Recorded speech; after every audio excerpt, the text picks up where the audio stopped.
Yes, sir. And we here, y'all. It's the middle of the week. It's the middle of the week. And we're just sitting here. I got me a drink, tequila and orange juice. Been a little sick. So I take a sip. Everybody else ain't got none, man. It's the middle of the week, y'all. Y'all should have a little something. I thought we'd come to the show ready, with a little something in our hand, man. Oh yeah, I was drinking Moscow Murs all week. Yeah, this I don't know what the hell.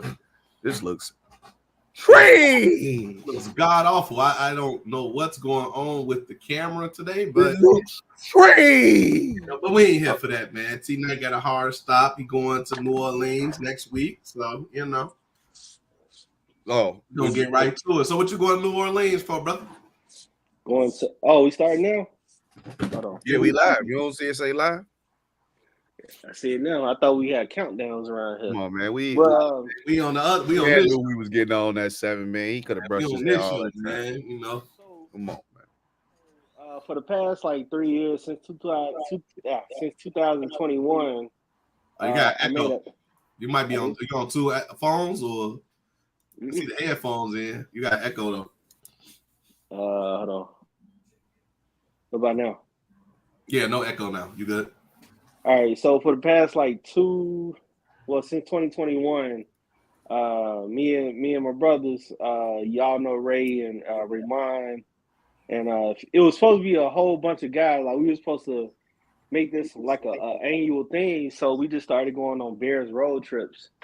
And the first one was inspired because we finally thought we had a black quarterback that we could be proud of.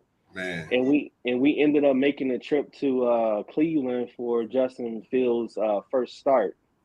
I thought y'all was talking about Cordell Stewart, man. And we thought that he was gonna, we thought he was gonna have a good ass game. Probably had one of the worst games in his whole career or whatever, his first start. But then the next year was like, we'll do it again. And so we went to Dallas. Tay was there too, and taking all the fun last weekend. Right. This year we went to DC already in the beginning of October. But that was with my brother because he's a Commanders fan. And so, but that wasn't supposed to be like our annual trip. The next trip was, which is New Orleans. And so we're going to see the Bears and Saints on next Sunday or November 5th. And so how you feel about the new quarterback? Because they put some numbers on the board with the new guy. I mean, Tyson Bagent, being an undrafted rookie, everything is up from here, to be honest. Yeah, no scheme, no game plan for him. So he out there freewheeling, he can do his thing. Yeah, he can just do his thing. He can play loose. No expectations, but to, just to go out there and make as less mistakes as possible. And that's exactly what he did. So now he gets another chance to play again while Justin Fields, heal up from his injury, a dislocated thumb, I believe. So usually that's about a 3 to 4 week, healing process. So Justin Fields is still relatively young, like 25, 26 years old. So he's still in that window of injuries can heal up quick. But he's the starting quarterback for sure until proven otherwise. We are in a position to have the first and third pick in the NFL draft next year. Mm-hmm. So that plays a lot into what we do with Justin Fields next year. But as of right now, he's the starting quarterback, and Tyson Bagent has played well enough to be our backup quarterback for a long term. For the long haul. One game though, you think he showed enough, or because I ain't really following like that. So how many games has he actually showed that he came? Last week was his first NFL start. Okay. He came in the previous game to back up Justin because he got injured in the third quarter. I thought he did pretty well. Think about it. He's a backup quarterback. He's an undrafted quarterback.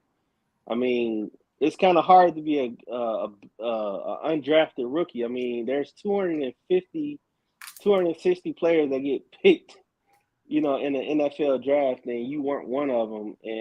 And to be able to get on the practice squad, beat out two other backup, quarterbacks is pretty impressive.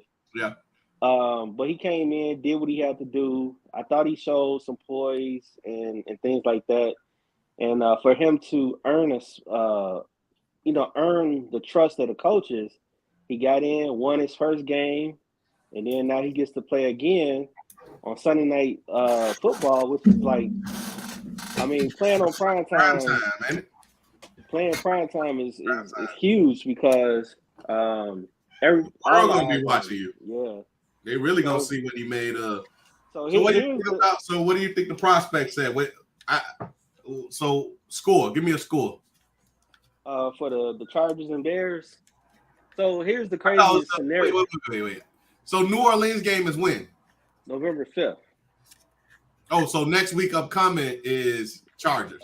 Yeah, that's what's that? October 28th, I think. Yeah. Well, forget their game. Your game. What do you think? Oh, my game. I think that Justin is on target to probably play that game. So we'll definitely end up having Justin that game. But I think we're going to lose that game because I think the Saints have like the 5th best defense in the league. Oh, okay. So, I mean, I thought we were going to lose the Commanders game, but we ended up winning that one. They smashed them boys. They put it on. And, regardless of how the team is or, the outlook may seem hold on, my fault. I gotta put it on focus. My fault. But to, whatever the outlook is, I believe that when you spend your money on a trip and you're going to a game, you want that motherfucker to be a win. So I'm hoping they pull it through because I ain't gonna lie to you. When we was in DC and the Bears had won, motherfucker was thanking us like we was on the team. They was like, oh my God. Y'all brought the Chicago energy with y'all. Y'all brought the winning vibes. Everybody was like, damn. The vibes. Y'all beat the brakes off the Commanders. I'm like, we? Nigga, I ain't do shit but attend the game. But it was a good feeling though to be in that vibe, a winning vibe, even though we were trash. Right. How long y'all plan to stay? The 3rd to the 6th. We get there Friday morning, leave Monday morning. So I'm gonna be turned from sun up to sundown for 3 straight days. Nothing but alcohol in my system, no water. Oof. Nah, they know how I turn up. Too old for that, my boy. They know how I turn up. Rudis, is this true, Rudis? This guy know how to turn up? I can't confirm nor deny. That man was being that don't sound good, did. we was at the Mavericks game turning up, and at that bar in downtown Dallas. So you can y'all hear me or am I muted? Yeah, I was muting you because you was ruffling paper and everything. But you on though? No, I'm saying, so you just heard what I said, like when T-Night asked me the question? Can't confirm nor deny. Well, I'm saying, but it said, wait, so I'm trying to figure out how you hearing me then, because on my screen it said I was muted. No, I re-muted you after you had spoke because you ruffling papers. I wonder why I'm doing that. Maybe my mic too loud then. Let me see. You're trying to have let me see if I can turn this mic down. I might be too loud. What this guy got going on, man? That sound good though. You said 3 days though? Yeah, roughly 3 days. Nothing but Friday, alcohol. Saturday, Sunday? Friday, Saturday, Sunday, leave Monday morning. Hey, that's nice. Yeah. Nice. And that's probably it for all my trips. Yes, sir. Probably like next summer. Okay. All right, let's switch sports. Well, I'm trying to go. Yeah, there you go. Hey, good segue. I was finna switch sports to, basketball. It's opening week, man. What you think about the 2 games last night? Did you watch them? Yeah, I mean, there was a report that came out that said LeBron is only going to play 28 to 30 minutes per game this year. Yeah. And I think, like, what's the point of, you know what I'm saying, like, of having that rule change where NBA players got to play a maximum of or a minimum of 66 games in order to qualify for all the awards, Mm-hmm. which impacts your your negotiations and everything. So if a player, say John Morant, he's been suspended for Wrong. 25. He's been suspended for 25 games, so he automatically is ineligible to get MVP, make all NBA team, Mm-hmm. any All Star team, and and that negatively impacts his contract Right. What did he because do to get suspended for 25 games? Oh, we got Kim in the building behind the wall, like Mr. Wilson. You're dumb. um, Did he kill somebody? What did he do? well, he could have. Well, what happened was, so it was a combination of a lot of stuff. He did a litany of stuff that warrant probably more than a 25 game suspension. The first incident that was reported. So like last summer, him and a kid. He's been identified. I can't remember his name, but he was a top high school prospect, and he was going to college, and he was invited to John Morant's house, and I guess the game got physical, and and somehow they packed the little boy up, and he, John Morant allegedly had brandished the gun, and the police and everything was involved in that, but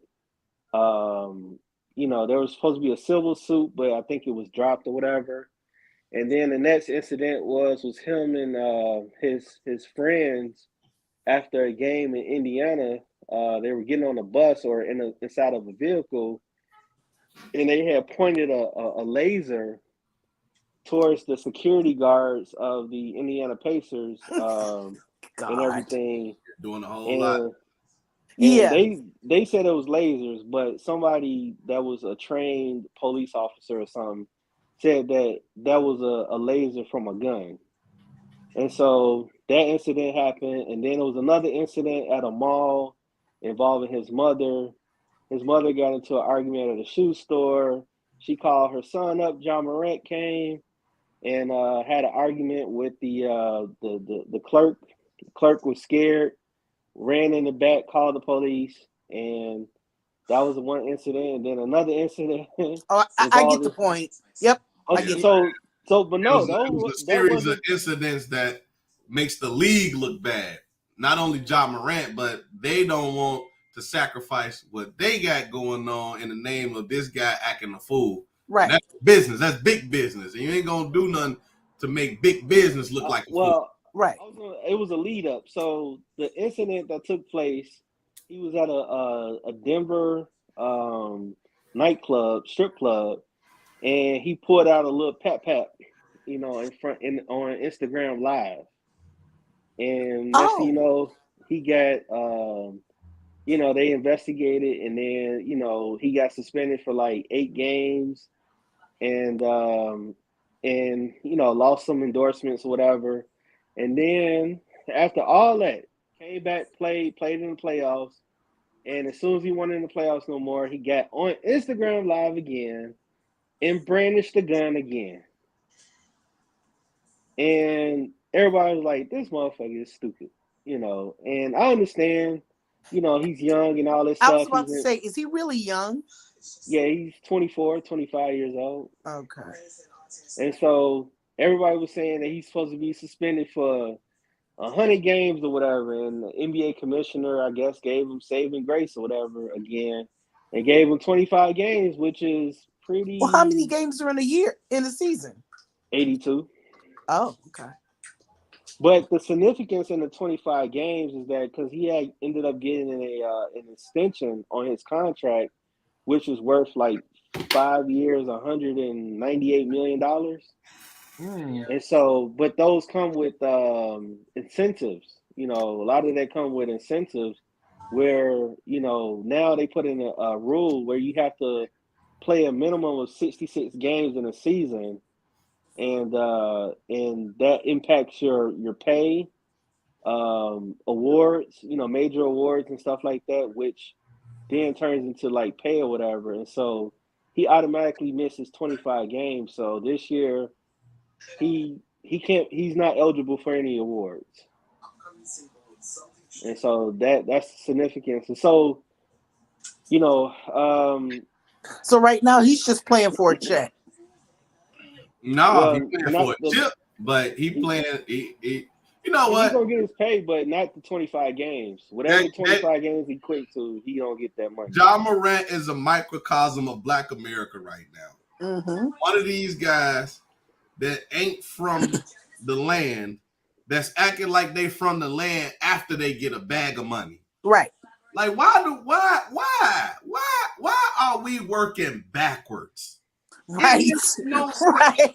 Listen, as a psychologist, as somebody that knows how we can be influenced by what we see, hear, and what's promoted to us, I get it. That lifestyle seems fabulous. It is entertaining. As a person who was doing some nefarious things, I get it. Super entertaining. And if you ask anybody that was trapped in the life, they're gonna tell you it's fun. But all of them did it with a purpose of getting out of the life. Like, these guys get bags to go back into the life. And some of them ain't from the life at all. Like, man, he is such a microcosm of what's going on in Black America today. So right. It's a huge letdown because he's the next superstar. He's up. And we all like, come on, bro. Like, why? So, you know, Rudis, what's your thoughts, man? Oh, okay. Oh, that's cute. Ja Morant. Rudis, what you on, man?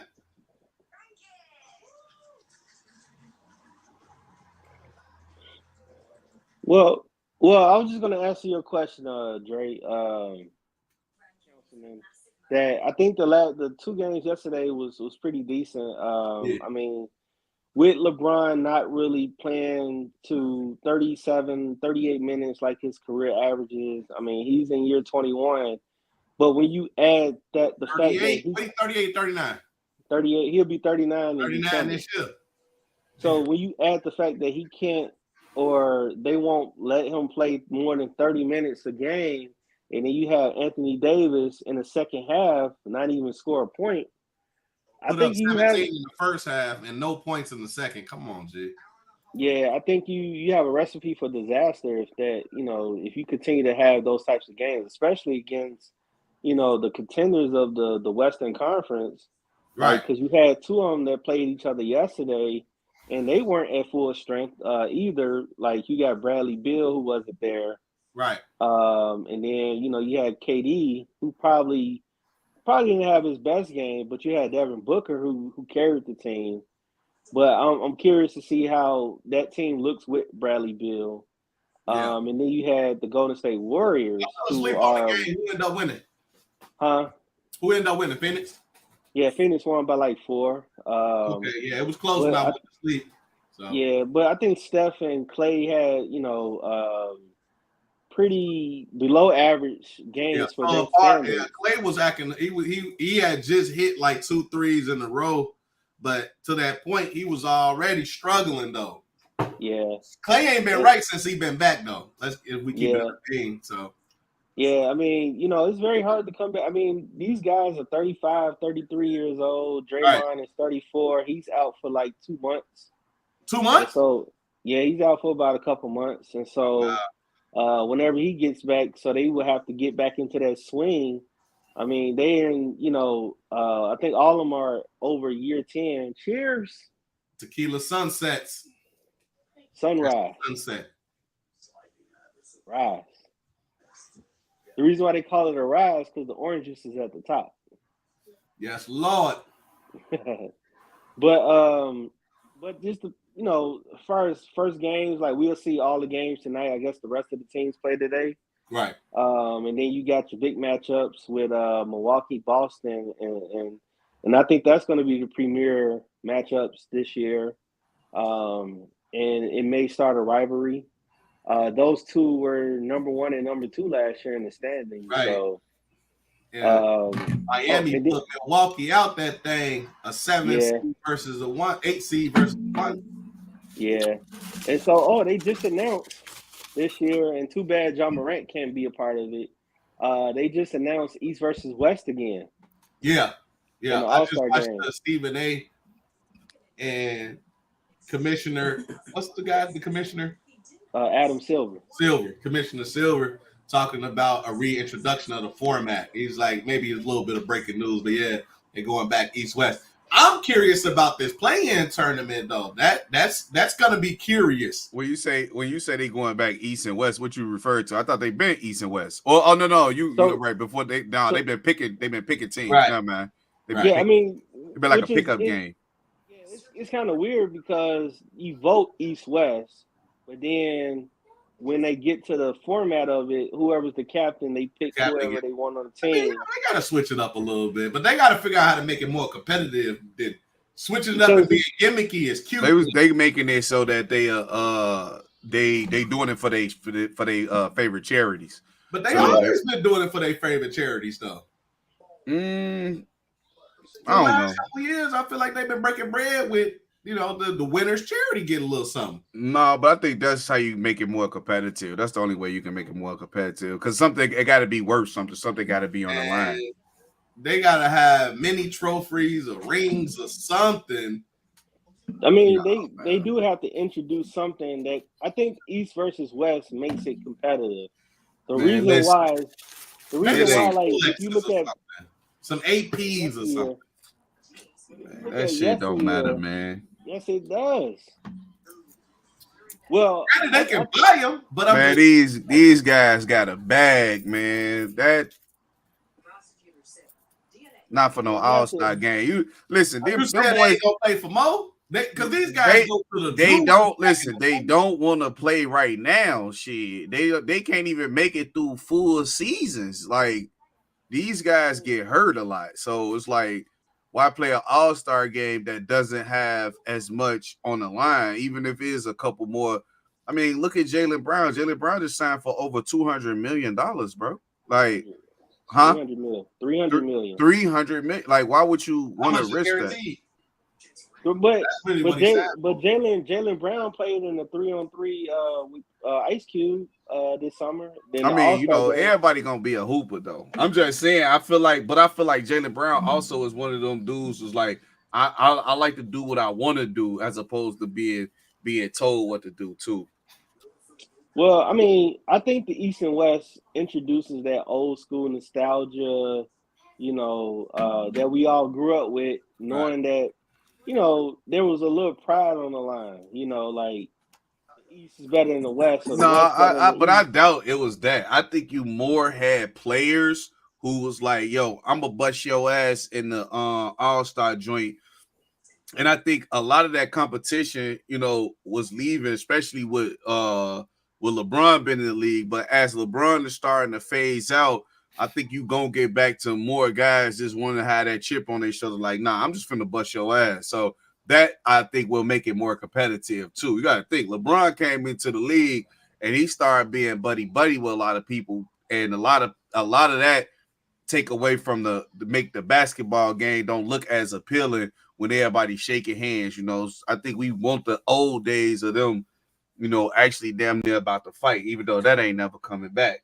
I wish it would. I would watch basketball again. See what I'm saying? I think the casual fan want to see that that basketball where it looked like just for me being somebody who played 2K, I like basketball, but I really believe it's been ruined because even when you play a simulation like a 2K, the first thing people do is go to the three-point line. And that's what basketball has evolved into. That's why I'm glad Jokic is going to dog the league out for the next few years, because they're going to have to get back to playing back to the basketball. But Jokic is finna bully the whole league for the next couple years, and I'm here for it, man. The man got zero muscles, zero athleticism. No, I don't know about not having muscles. And because I was listening to his interview, and he said he was in the gym all summer. He said, I ain't missing the gym. I believe him Well, now.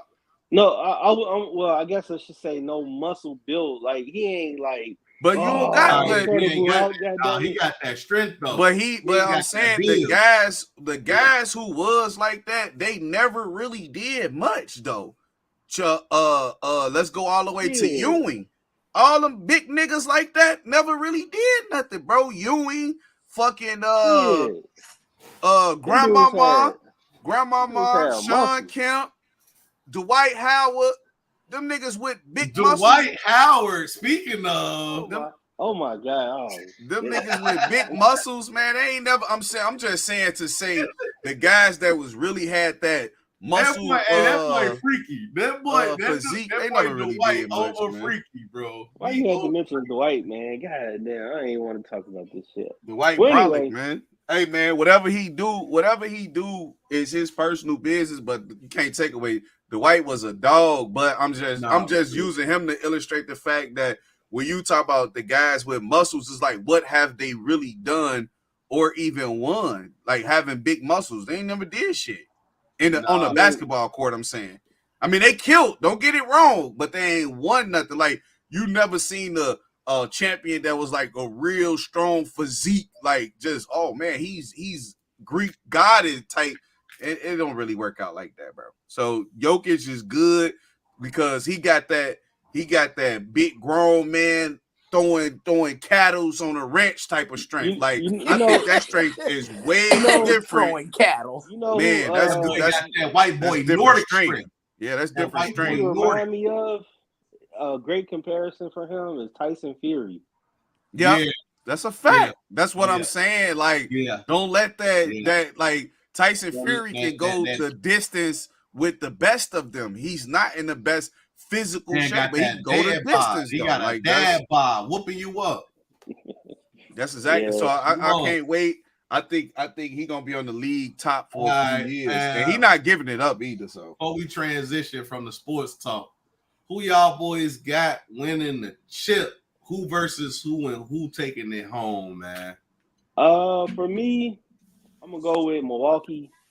I do want to see Dame just get on the top stage because a lot of people kind of like doubted the reason why he's top 75, and he never got on the stage, and I believe he's Well, you say a lot of people, though. Hold on. When you say a lot of people, are you talking about like people or are you talking about pundits? Like pundits, media, social media, sports media, and fans are, I don't know. I just find it hard to believe that somebody like questioning Dame top 75. Like, I mean, you had Dwight Howard who was left out of the top 75. Dwight Howard, man. But man, listen. What Dwight Howard? Dwight ain't really been in the league though. Like, and why he do that? Like Dwight ain't really been in the league like that. Why Dwight Howard? Dwight Howard that man, bro. Okay, let me get comfortable. Dwight Howard is a four-time. Dwight Howard is a four-time Defensive Player of the Year. He's probably one of the Dwight last Howard big is men. a lot of things these days. Go ahead. See, if I really give my comment on the Dwight Howard situation, he's gonna be butthurt. Gonna be butthurt. I see what you did there. Oh man. Yeah, So you got Milwaukee. I got Milwaukee. West though. And I'm gonna go Denver. I'm gonna go Milwaukee, Denver. That's the best possible matchup that you could have in the finals currently. You a bet on Milwaukee. You bet? Did you bet on it? I didn't bet on it. I don't think you can bet matchups. Who's gonna be in a? Yes, you can. You can. I'm gonna say, you can. You can. That's what that's the reason why I asked you who you get that top 75 from, because if you got it from a list of pundits, I don't believe that. These are all tastemakers or market setters, if you will. So they're gonna make these numbers appear a certain way because they want you to bet a certain way. So if you really watch basketball and you understand the nuance of it, there's no way you're not including Dame in that same conversation. Like, he got to be top 5 as far as point guards anyway. I Are we don't talking think about history or now? No, I'm talking about now, bro. I'm only talking about now. Oh, no. So, hold on. No, give me back up for a second. Top 75 is all-time list. Oh, you was talking about all time. He was voted top 75 all time. Right. And Dwight Howard and Klay Thompson were left out of the top 75. Which is crazy. Now that's crazy. And a lot of people were saying, like, what has Dame done in his career to be like, yeah, he could score 71 in the game with Howard. You know, all right. Well, yeah. Throw that whole list away then. Shit, you don't got Dwight Howard on there. You got Lillard on there before him. Yeah, and then you had Throw the whole list away. You had Anthony Davis and Lillard, who I think people were questioning the list. Like, how did they get in this top 75? And then they compared. Yeah, that's that bullshit. You know, that's that bullshit.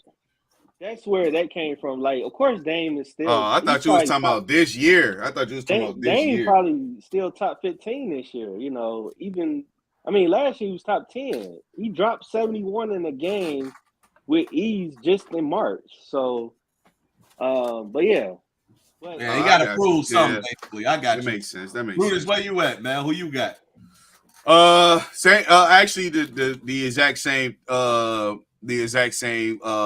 Thing he chose. And I think because I'm just really going with Denver because they got the height and also the experience. I think Denver is the tallest team. I'm talking about if you go from Jokic to Aaron Gordon to Michael Porter Jr. to Caldwell Pope, man, you got Jamal Murray out there balling out his mind. I don't even think there's 5 point guards this year that you could put. Well, we got to wait to see. But Jamal Murray definitely top 5 point guard this year. So you really got I feel like you got everything you need. They got the shooters that you can space around. You got the big man that, you know, Cartavius. A unicorn for real. Caldwell Pope. They asked him, you know, who's better, LeBron or Jokic, and he said, "Shit, the only thing LeBron do better than Jokic is jump higher." And if you watch that first game, he got a triple-double the first game, so that's true. And when Stephen A. say he can't even jump off a curb. Oh, can't even jump over that's a dollar. Not nice. Can't jump over a dollar. And the most impressive thing about Denver. I believe they're one of the only teams to keep their top 7 players. That's what I'm saying. Like and they're not even in the luxury tax. And then they went and got some other pieces. They had a guy that was playing. I think his name was Brown or some white guy. I don't know. Denver for sure for me because of the height. I don't think nobody else could deal with them. And then in the East, I don't know why. You always want to go with the Celtics, but I feel like when it comes down to the playoffs, it's always like between Jaylen Brown and Tatum. It's like you get the ball, and honestly, I think until them two separate, I don't see the Celtics really doing much. And it seemed like a Toronto Raptors situation with DeRozan and Kyle Lowry. And then they ended up trading DeRozan for Kawhi Leonard, and then they win a championship. Right. You know, but as far as pay or whatever, you just saw Giannis get an extension for 3 years, $182 million, for a grand total of $62 million per year, which is the highest per year average in the league right now. So I think Jaylen Brown is $60 million per year, and then I believe he's the first $300 million contract in the NBA. Jaylen Brown played for the Celtics. Okay. So you know what that means?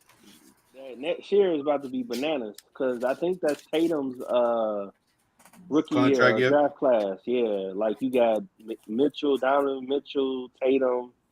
You talking about as far as the moves the NBA finna make? Yeah, See a that's lot gonna of be next year. It's gonna be crazy. but Donovan Mitchell, yeah, I don't know. Crazy shit, crazy. See, I thought Cleveland. You know what? I really thought Cleveland. They might be a sleeper too, and they might. And see, they got hype, Joe. They got Mobley. They got Mobley over there. They got Jared Allen. Man, we talk about chips, man. No, well, we talking the East though. I'm talking about the East. So I'm just saying. You said who? You said they ain't getting to no championship game. Depending on how far Darius Garland come this year. They're not getting to no chip, man. If you ain't watching no sports, man. You don't know what's going on. I don't even watch sports like that. I could put 100 down and say they ain't gonna make it to the chip. Well, we ain't seen them though. I want to say they've been. Come on, man. Boston, Milwaukee, Miami is ahead of them. Philly ahead of them. Miami, come on. I think Cleveland ahead of Philly. We're not finna disrespect him. What is you talking about? I think the Cleveland man don't watch no sports. First of all, Philly. Okay, let's put $100 on the wood. Make the money go good. That Cleveland gonna finish with a better record than Miami and Philly. Oh, I'll take that all day. Yeah, you don't know what's going on, Twig. Go to bed. I don't watch it. Yeah, I know you don't. That's why you're saying that. T-Night, like, yeah, I'll take that, man. The crazy part is, they showed up in the playoffs, and they always do. For whatever reason, they always got Milwaukee's number, but that's a little different this year. Who always got Milwaukee number? Miami. They always, for whatever reason, got their number. You know, when they come to the playoffs. But this year they got Dame. Like Dame said, he said when you try to stop Giannis from coming down the middle, and he dish it out to me, I'm banging 9 threes on y'all ass. Oh yeah, they're gonna try to build the wall, okay, and Dame right over top. So that's a good thing about them. I still don't believe like I feel like Middleton, he's not. I don't know. He's not even a star to me, man. He's if we going off Mad 2K rate, he like an 82. He was an 87. Yes. You a football only girl? I used to be really into basketball back during the time that Tay was talking about. It would be like if the Bulls played the Celtics, somebody might go to jail. It was gonna be a fight. So that was the last time you stopped watching, huh? Well, because I thought Jordan made everybody a fan. This is no offense to y'all boys, but I think a lot of these people get paid a lot of money and are a bunch of pussies. You hurt your finger and now you can't play. They butt hurt. Yep, you twisted your knee. It was back in the day when, you know, if you broke your finger, they taped 2 of them together and you got back out there and played ball. I mean, that's not right. Yeah, but I would say this though. To your point though, Kim. Yeah. A lot of those older athletes, they walk with hitches. Their hands are twisted and disjointed. A lot of these athletes nowadays see that shit and they like, you know what? I don't want to deal with that. Like, I'm not finna kill myself to entertain you. I'm not. Let me ask you a question. When did they make more money? Where was the money back then? Or now? Listen, the money was gonna come regardless. The money was gonna come regardless. And and when we talk money, let's be clear. Inflation makes the amount of money that they make right now look like a lot of money, but it really, you might want to compare it to the old days. Listen, come on, that money don't compare. They make it much. Inflation be damn. They making way more than them guys. No, of course, it's bigger deals. You know what I'm saying? It's just like anything else. It's way bigger deals. Inflation be damn. They make more money. I'm just saying. Making money don't mean I gotta sacrifice my livelihood. Well, then don't play this game. Then. So I did research before, and during that time, during the Jordan era, I researched that the 6 championships that the Bulls won robbed those players.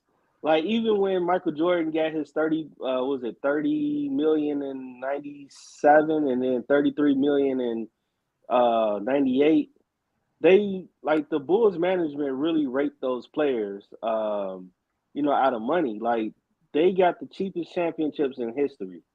Like you know, even when you put it in inflation numbers, like you put the $33 million in Michael Jordan's money in today's 2023, he would be making probably still less than all the players combined today. He would probably be making what? Probably a little bit over $42 million a year, which is still less than Jaylen Brown, still less than Giannis and all these other players. So go ahead. And come on, man. We hear you. And damn, if you're gonna look at your mail, go on mute, man. We hear all the paper rustling and everything. Damn, you've been doing that for the last hour, man. How many bills you got over there? A lot. Damn, I run a business, man. I'm running a business. I'm running a business over here, gay. I mean, because who is the person? I want to say, I could be wrong, but his last name was Rose. I think it was Derrick Rose. He played for the Bulls, right? Yep. What? It seemed to. Yep, that's him. That's his little bobblehead right there.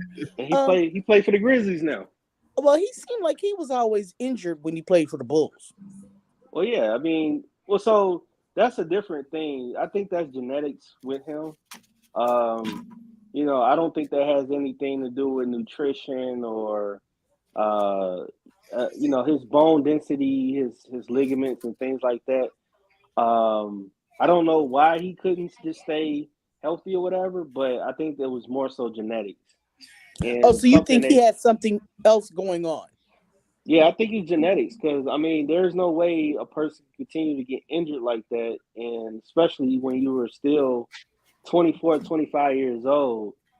You know, when you were at that age, you're still supposed to have a bounce, you know, in your step. And then when he came back, he was never the same player. Now he's in year 15, 16 or whatever. How's he doing with the Grizzlies? We'll see tonight. His first game is tonight. But, I mean, he's still fast. You know, still probably one of the fastest players in the league.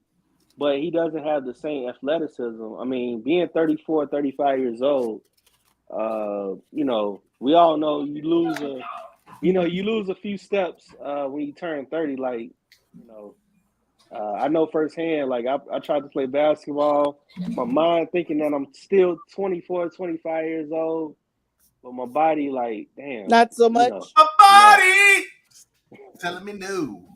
Can't do it, big boy. Wait, his body going, who the hell you think this is? Basically. But what I want to do, I want to talk about this list. Yeah, I got it pulled up, man. I know you got to leave, so I wanted to get you along the shed. This list triggered me again.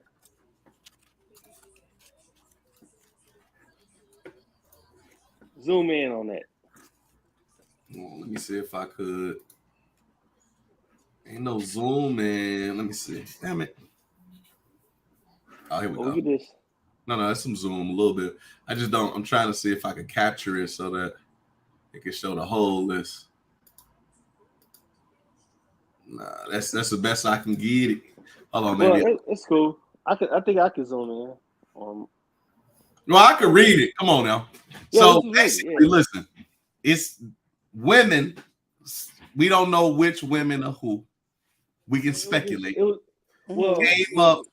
Go ahead. I was gonna say it was an actual girl that put this list out on Facebook, but I think it was a very popular list, and people started sharing it, and she had a viral moment. Go ahead.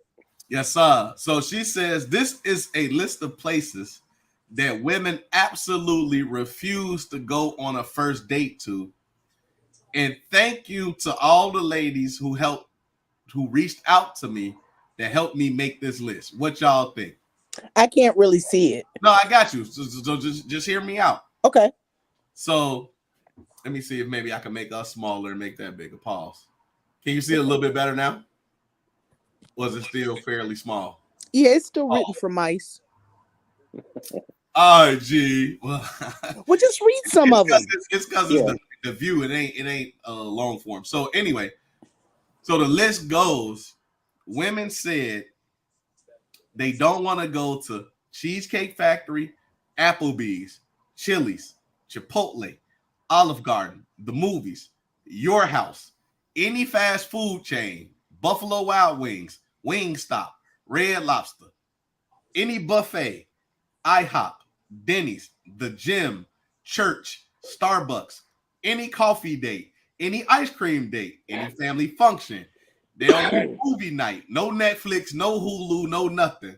Anywhere that requires a long drive, no bowling, no nightclubs, no hookah bar, no bars for just drinks, not the Waffle House, no sporting event, no mom and pop restaurant, and no food truck.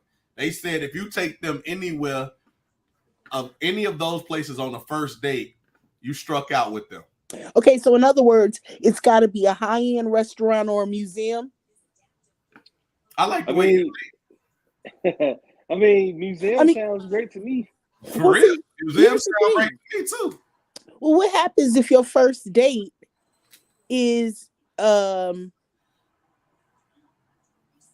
say, y'all go to the museum and da-da-da-da-da. By the time you get done with the date, you go somewhere. All of the fancy smashy places are closed. What are you supposed to do then? So I said a gun range, a spa, or a comedy club. Yep. Yeah, a gun range, a spa, or a comedy club is still available. Church? No, church was on the list. Oh, sorry. Well, if you go back to the list, I mean, I can remember. You want me to pull up the list? Yeah. Say that, I had posted this on Facebook. My thoughts on it, but just to I guess make it official. I said that I don't find anything wrong with Cheesecake Factory, Applebee's, and Chili's. They're both basically the same goddamn place anyway. Yes, they are. Yeah, for sure. And so, let me see. What is wrong? And so, like, or Chipotle.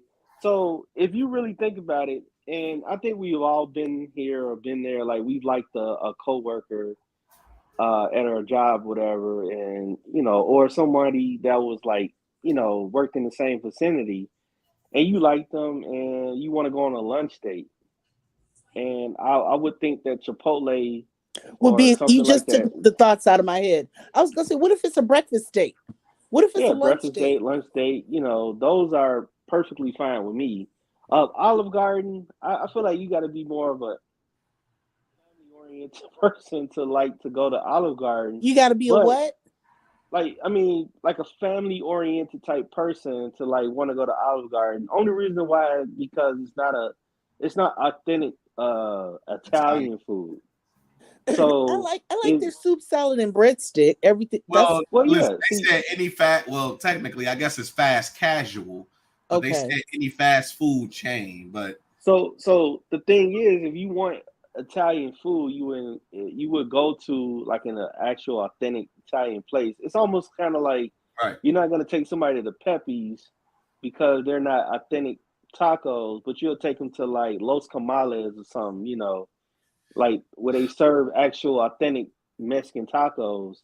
So I think what I'm hearing is don't be no broke boy trying to take me on a date, because all of these places, respectfully, are places that are $2 signs and below. If we use that my brother go through when he decides where he wants to go to. I don't know, Olive Garden, you could spend a pretty penny in there, but all I'm saying is you switch out Olive Garden and take them to an actual Italian restaurant, and you're gonna spend the same money. Like I know for a fact. I think you're trying to rationalize this too much. I think this goes back to this idea that we are in a time where women doing too much, bro. Let's call it what it is. Why are we trying to vacate? Well, I'm gonna just go to my point. There's stuff on here on this list that even men themselves should have like higher standards for. Like what? I would agree that 6 through 16 is probably like man. Listen, man, ain't nothing on this list wrong. Now, and that's what I'm saying. Nothing on this list is wrong. Ain't not one thing on this list. Because first of all, if you don't want to go somewhere, you might as well just not go nowhere. Because that's what I would do. We just ain't going nowhere. But second of all, like I don't see nothing wrong with it. I feel like if women, again, we live in a different space, so I'm always changing with the times. If the times say that women don't want to go to these spots, whatever, I say they take themselves out. Hey, I say why would I sit up here and try to figure out what's the best place to take a woman? I just won't take her nowhere. And again, I think you listen to him, y'all. Okay. Spent $250 on shots of Hennessy Paradise. He's different.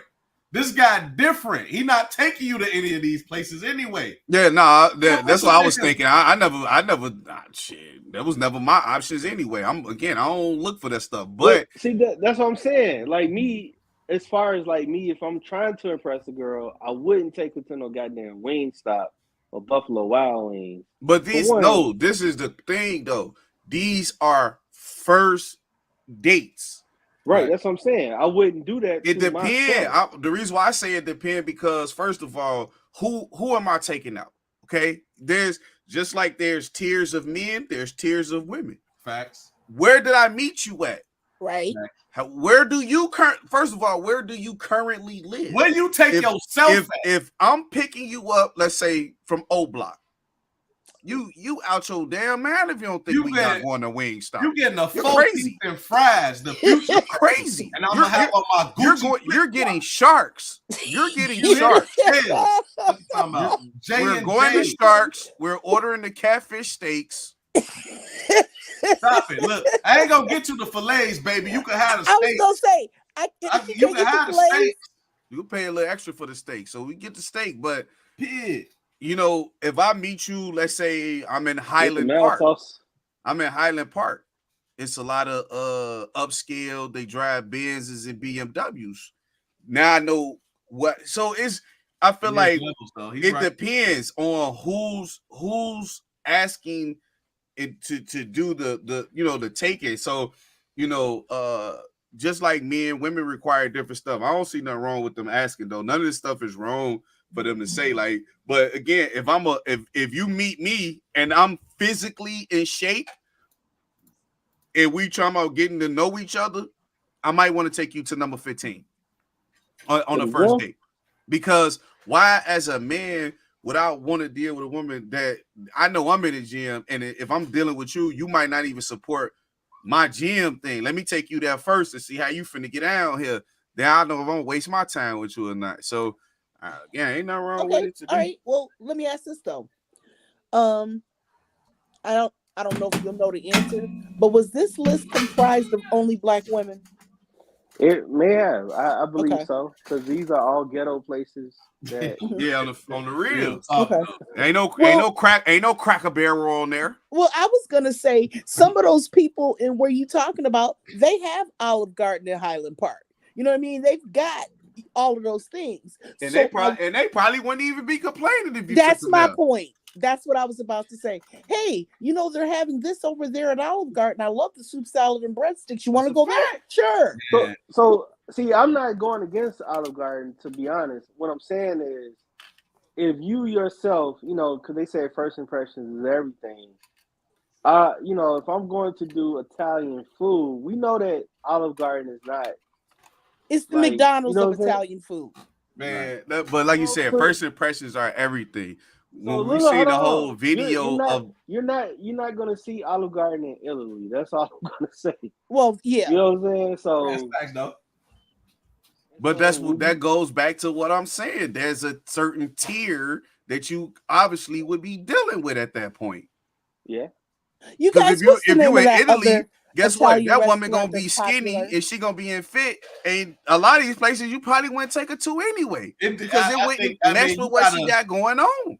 You got to treat a person how they treat themselves. If none of these restaurants are places that they go to, then you got to respect that and say, you know what, we ain't going there because you treat yourself to such a high. I wish you would have put the video of the girl who who did the whole started this cheesecake whole factory? thing with the guy going with the to first date. yeah. So she had did a thing with the dude she went with. Oh, they did. You talking about that follow up video they did? She was further explaining why she felt the way she felt. So she basically doubled down on it. Man, she is ugly. Okay, but wait a minute. All right, let me ask you this though. If it's the first date, then he's already made his first impression. That's over with. You see what I'm saying? Because you have to meet a person to make the first impression. Well, as you can recall, he did show up on time. He did. But wasn't she late or something? Yeah, she ended up being late, and so I guess she was just trying to put on makeup and make herself look presentable and everything. And they ended up missing the reservation time. Yeah. So he was trying to make a very good first impression. She, I guess just put on the whim, he's like, well, what's the next best thing? In his mind, nothing's wrong with Cheesecake Factory.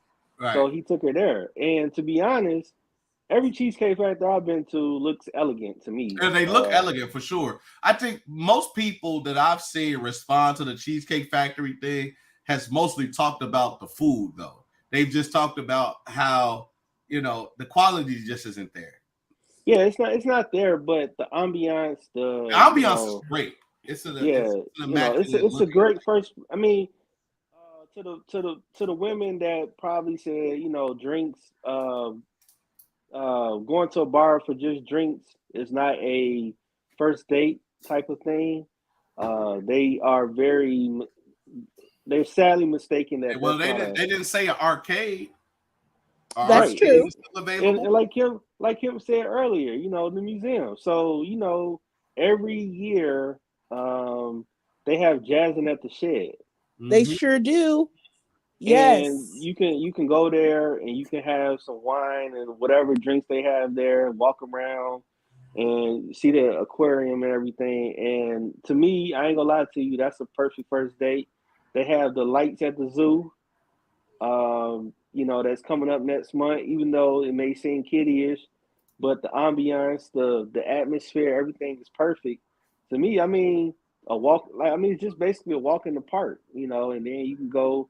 I don't understand why ice cream shops, coffee dates, or whatever is out of the question. Like, those are perfect to me.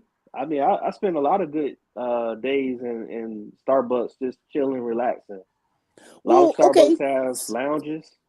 So I want to double back. Starbucks is the third place. They created it with a purpose so that if you felt like you weren't at home or at work, you could come to Starbucks, and it felt like a place, essentially a home away from home. I love the concept.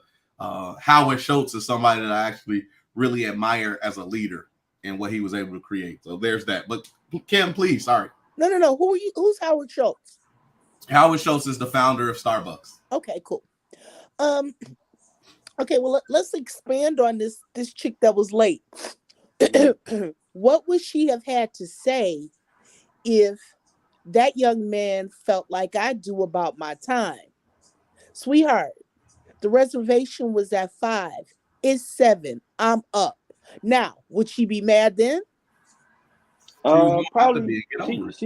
She was already mad because she already got dolled up. They went all the way to Cheesecake Factory. She's like, and he was like, bitch, we going home. And he was like, very nicely. He didn't even say it like that. Yeah, saucing it up. He was like, okay, well, we'll just take you back home then. Take you home. So that really means you wasted your time. And so she was like, I got dolled up for nothing, Well, you could have got dolled up, but wait, hold on though. If you got dialed up for nothing because the reservation was at 5 and it's now 7. So to answer your question, yes. I think he didn't even tell her that. He was a good dude. He didn't even, I don't think she knew that.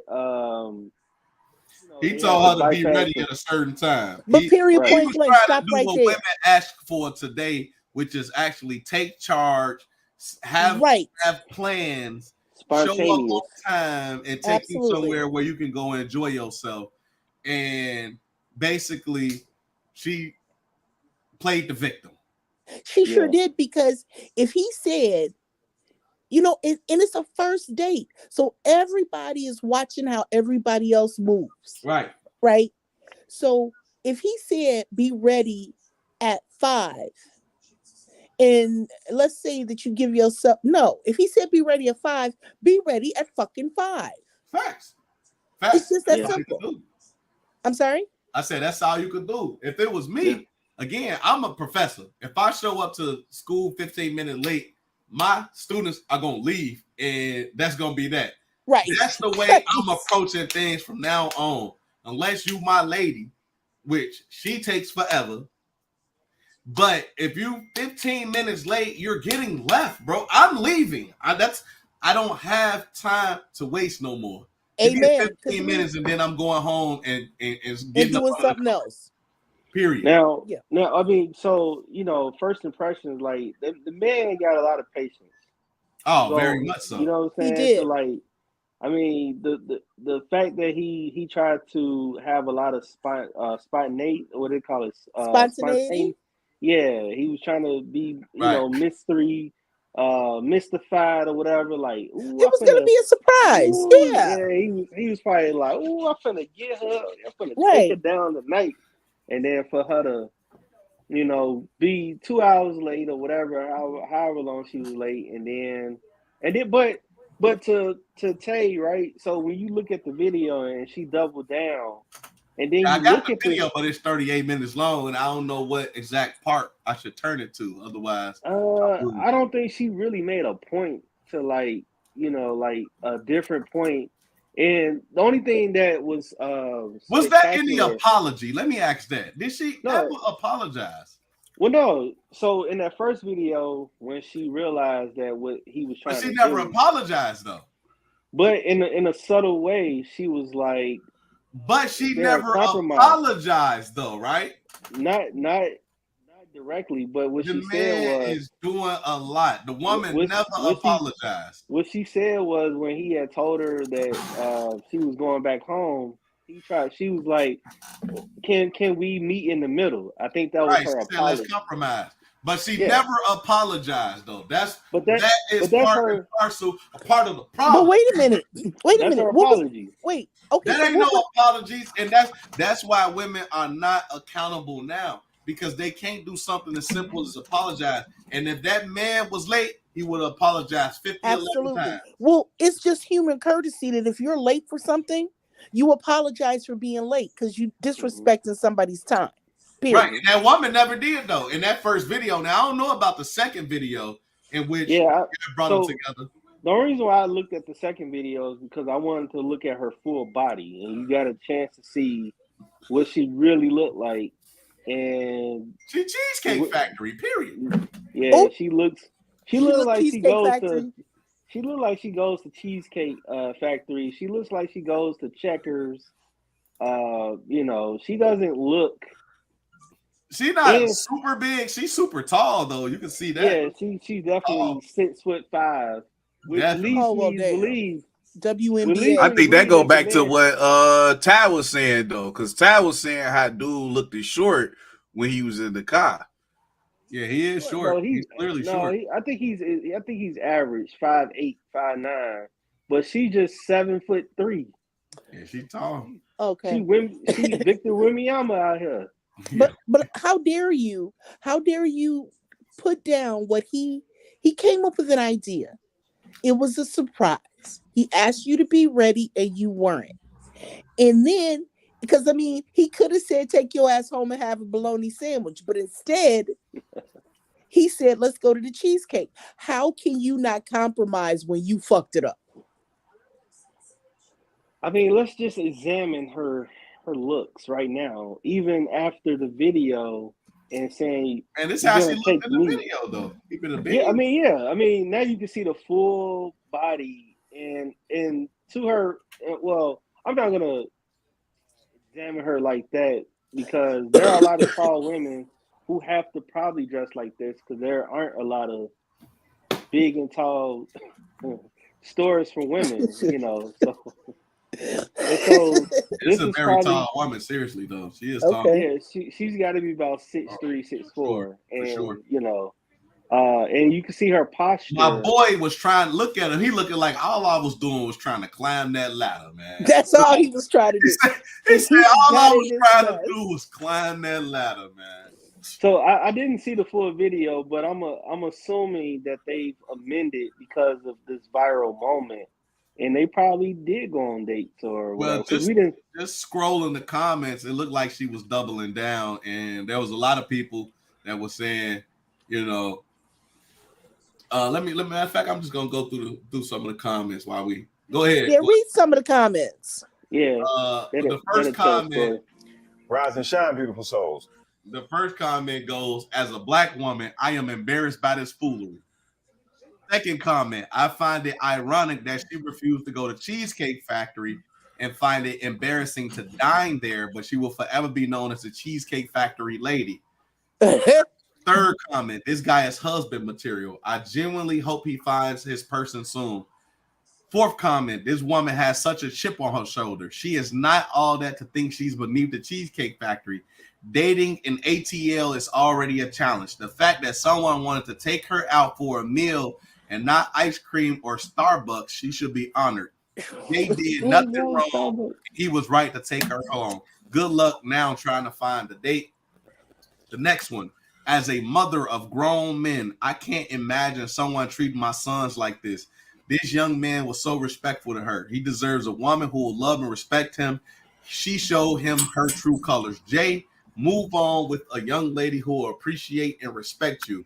Next one, girl, don't put all of us black women in this mess. Please don't. One of the most disrespectful things she did, in my opinion, was that the entire time she was talking to him, she wasn't looking at him. She was not. She was looking at her phone and admiring herself and thinking about how she could use this date for content. I don't see that he did anything wrong, and about 99.9% of women who respond to this video admire what he did, and I think they will be happy to go out on a date. I don't understand where he got the idea that everyone who saw the video thought he was in the wrong. I think he did everything precisely correctly, including taking her home and ending the date. He handled himself well. He was respectful while establishing his boundaries. We need more men like this in the world. Jay, you deserve an amazing woman, and I believe that you'll find the love you deserve. My wife and I went to the movies and Waffle House on our first date. We've been happily married now for 5 years, and happily married been together for 5 years, and happily married for 4. We've been to Cheesecake Factory. I feel sorry for her because so many people have lied to her that she's delusional. She probably has single friends giving her horrible dating advice. Blase, blah, blah, blah, blah, blah, blah, blah. She thinks he's coming off as confident and self-assured, but it's really arrogance and it's quite. Yeah, I think married people get a worse relationship advice. Not really. I do. I get a lot of people before I got married, they was like, "Why are you getting married? Don't get married." No, I'm not saying that. I said y'all get I think married people give the worst relationship advice. Meaning what? Period. Period. I mean, give an example. Because I think when people get married, first of all, I think you're lucky to find somebody that's worth marrying. So then when you're married, you're giving the wisdom based upon what you see and how people, reacted to it. But it's like for everybody else who ain't married, they listening to it and then they might get stuck in a situation with somebody that ain't completely formed because a married person told them, "Hey man, you just got to stick it out. You got to tough it out, man. Sometimes it work like that." Again, I know a lot of different married people. I know guys that got married. Like one guy that I know, he always like I'm like, man, so when you met your wife, you knew you was marrying her. Hell no, shit. Woo. So I asked him, I'm like, well, to me, then it sounded like you married her because you felt like you owed it to her, in a sense. And I see a lot of married, especially men. I see a lot of married men that just kind of like deal, they just deal with their woman. And then married women be trying to give advice, but then they the ones who get, divorced the quickest. So it's like, was that Well, woman even really giving solid advice? I mean, but it depends though. Like all the married people that I'm around, as far as inner circle, none of us. I mean, when you think about statistics, it's crazy that it's 50%. But the people that I've been around 5+ years or whatever, only one person that I know had gotten divorced. Don't they say that's beating the odds. That if you can get past 6, you are doing well? Because I think 6 is one of those numbers that you're either going to make or break. Yeah, I mean, it's definitely tough, and I ain't gonna lie to you, you know, because in the beginning, you thinking about your singleness, like how much you're gonna miss your singleness, and you're still doing things that will kind of make you feel like you're single, and then you got to realize, like, okay, you know, mine is yours and yours is mine. Then you have to change that mindset, and then like you go through a lot of challenges, and you know, financially and physically, you know, I've gotten fatter. Of course, I don't look the same that I looked 5 years ago, and so you know, and she could probably attest to the same thing. So you just got to find different things, and it's hard to find different things, especially when kids get into the picture. You know, different. You know, your mind grows differently. You know, you want to do stuff. You want to take more trips. You want to do vacations, and you're trying to figure all this out while you're going through changes. And then you got to tell your spouse, who probably like, who could be somebody that's complacent. And now you got to be like, damn, I got to deal with a complacent person. And how can I make this complacent person see my point of view? And if you clash, then that's where I feel like a lot of people get divorced, because they always want to hold on to that singleness instead of, you know, the individuality. So I don't know. I mean, different, what they call it, different strokes for different folks. It just depends on how you view. I think, if I'm being honest, I think one of the main reasons people get divorced is over finances. I would be curious to see. I think that's number one. Yeah, I would be curious to see how many people get divorced strictly based on finances. Because I think, and again, like even what you just said, I think Dre was just saying. You said what? I said finances, to be honest, don't make sense, because like you already in the financial bind. Well, let me ask you a question. If you wouldn't have got your job making more money, would it matter to you then? Like again, I ain't gonna lie to you, Joe. I'll be making good money no matter where I'm at. Nah, I feel you. I mean, it's just like I said, it's just a mindset. Like, you know, your talents, your value, and everything. You're gonna be in certain tax brackets and things. No, hey, listen. I 100% agree. I took my talents and my skills with no further college education, then I'll be making close to like 80, 85 this year. And even before I had my education, I was grinding. I was working 3 jobs before my education. Yeah, but I'm saying, okay, like you said, finances don't make sense to you. You had mentioned on the previous pod that your wife was the breadwinner. So I'm saying, if you keep that trajectory, like she's the breadwinner. And again, and it's a hard question to ask because you the male in this situation. So if she's not like dumping on your ego or making you feel less then again, like you're fine. Of course, you wouldn't feel the sting of it. You know, you might not have nobody that's in your, you ain't a real man be out here getting this money. A real man that had a bag. You might not have to deal with that. So, you know, that's that's a totally separate situation. I will admit that I don't deal with that. That's what I'm saying. So badgering. Because you got men and women who out here, like, you got men that be like, you know, I don't want my woman to do nothing, just, you know, do what you're supposed to do, and I take care of everything. You got women like that too.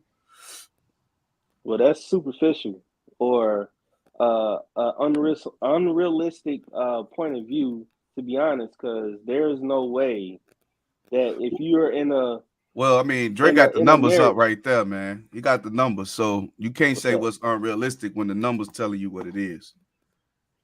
No, well, what I'm saying is, if mine is yours and yours is mine, and I put my money with your money. You be saying stuff. That's what I'm saying.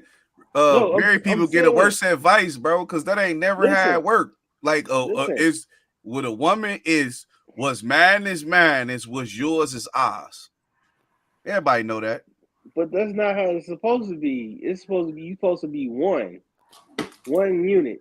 If I make 100,000, that's why married people get a worse advice, y'all.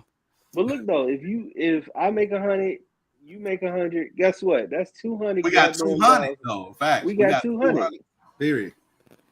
Not no. I got 100. You got 100. But see that it sounds to me that you didn't meet a wife that came from survival mode. That's what it sounds like to me. It sounds like your wife didn't necessarily come from a place where she had to survive. Because when people, not just women, but people come from a place of survival, everything that you saying is like, what are you talking about? Like, I worked hard to get to this point. Now I'm supposed to share my 100 with you because we're married. Like, we're not sharing. You're adding. Hey.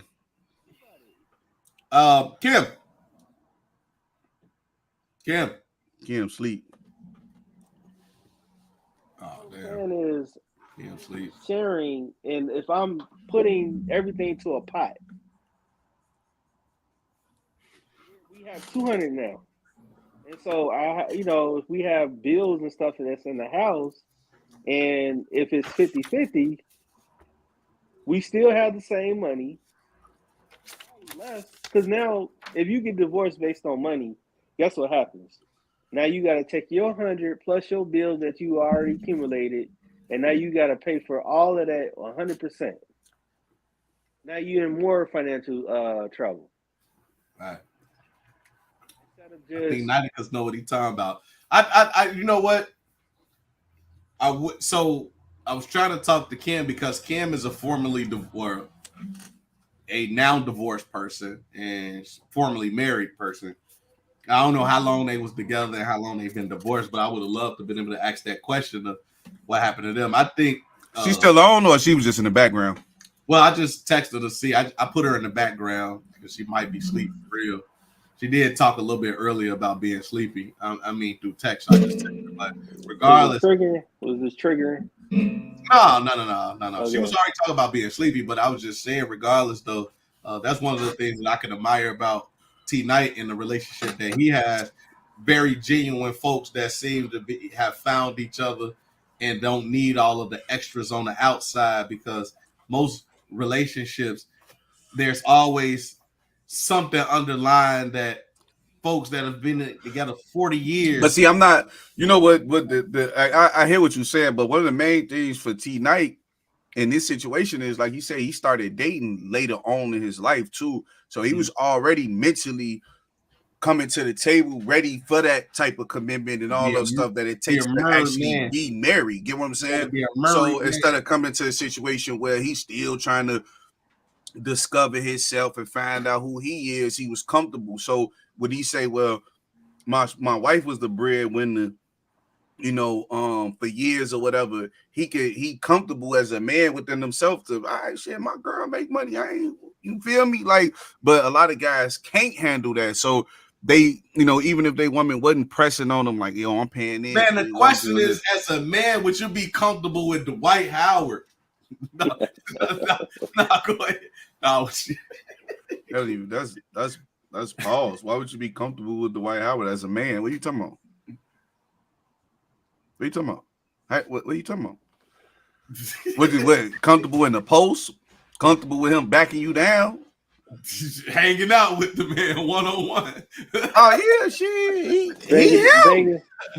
I mean, listen, it's a lot. Listen, regardless of that Dwight Howard shit, there's a lot of them guys that get down like that. And they be the whole league like that, man. They don't want to. The only funny part is just this is a big ass dude. What was tripping to me was this. Did y'all know the story, right? Yeah. We read the story. I mean, I don't care. Like, we grew up. Disclaimer: we grew up with an uncle who's our auntie, and it's regular for us. We don't care. Like, it's not a big deal. I just think I'm only laughing about the whole situation because this big ass dude wrestled this other dude down and took his, you know what I'm saying? Like, this man fleeced Johnson. I'm like, bro, what you? No, I was tripping because he said the one guy said when he showed up, he came out with Kitty, a dude named Kitty. So I'm instantly thinking like, damn, was the Kitty person like 7 feet too? Because if you got like, then I'm thinking like, damn, I remember when we was shorties, and we would pop out with somebody in the tuck, like, yo, this my man come through, he finna, you feel me? So imagine the same sitchy, but as a dude, you just came over to see this tall ass dude, and all of a sudden he brought a whole nother dude to join in. Like, at that point, it's definitely rape. It's bro. up. What you talking about? So imagine two tall dudes. We gotta throw them, bro. Like, what y'all doing? I'm biting something. What y'all got? Oh, man, he said he biting something. Oh, that's tough. What y'all doing? Oh. Ain't nobody putting nothing. This man said he going straight to Jewtown. What you want? What you want? When I was young, y'all remember that show Oz? Yeah. The movie? Yeah. So I was like, what? We were probably, 12, 13 or something like that? Nah, wait, you talking about wait. You talking about the movie that scarred everybody with my man DeAndre in it? DeAndre Barnes? He never lived that part that Kim. Yes. Oh, you okay? You had took a boo-boo. So like, oh my God. We're gonna take a break from the Dwight Howard. So we were talking about marriage, and T Knight has a super dope marriage, and I wanted to get the take from a person who has been married and divorced. See what was the issue with y'all, and why did y'all end up getting divorced? Because he was a whore and a slave to the strip clubs. He didn't really want that life. He wanted to get off work after selling cars and go to the strip club and parking lot pimp, be up in Strokers on Lean, Magic City. He just wasn't. He wasn't more. We were. He couldn't give up the single life. No. See, I told you. It's a lot of. But it didn't say infidelity. We was looking at the statistics. Yeah, it said commitment. It said lack of commitment was the number one. Lack of commitment was 75%. Infidelity is 60%. Which is attributed to like you want to maintain your singleness. Mm-hmm. You know, like I feel like a lot of people don't want to view themselves as, with another person as one unit or one. Because it never was like that, man. Never was like that, bro. It sounds like people. But hold on. What I'm saying is that I feel like only an American thing, though. Facts. This doesn't happen in other cultures and other countries. Like, you know what I'm saying? They honor their marriage. Oh, that looks good. They look at their marriage as like something that's high value. You know what I'm saying? And we don't know that. What if they lived in Africa and they had like 8 wives? Right. And what if they're in that's Saudi a different Arabia? culture too. And they have rules on that too. If you have your 5 wives and you go outside of them 5 wives, you get punished. They have rules. If you go outside of the 5 wives, you just make her number 6. No, that you have to in certain cultures. And I was informed, and this was a black. What was she? I don't know if it was Nigeria or something. I forgot what she was, but she said that you have to make a certain amount of money in order to, and you have to treat all your wives equally and give them the same status. And if you can't, you get punished. I thought there was always a head wife. There isn't? Never mind. No, that's neither here nor there. Well, in this particular culture, but they have rules too. And in other countries and stuff like that, their marriage is I be viewed glorifying as the multiple wives things, acting like they ain't some stuff that you got to subscribe to with that. Come on now. yeah. I wouldn't. I mean, if I did, have something like that, like I would, I mean, You you just still got to gonna think about respect it. You got all to the take women just the same. You gonna take care of all the women just the same. Yep. You got to buy them each houses. Mm-hmm. You got a lot of money, and if you ain't got it, you get punished. Facts. That sound about right. And so, like I said, in America, it's only in America that they have a high divorce rate. America has really changed the idea of a lot of things. Now, I personally believe that marriage is for the conjoining of finance. I believe that marriage was utilized as a tool to keep wealthy families wealthy.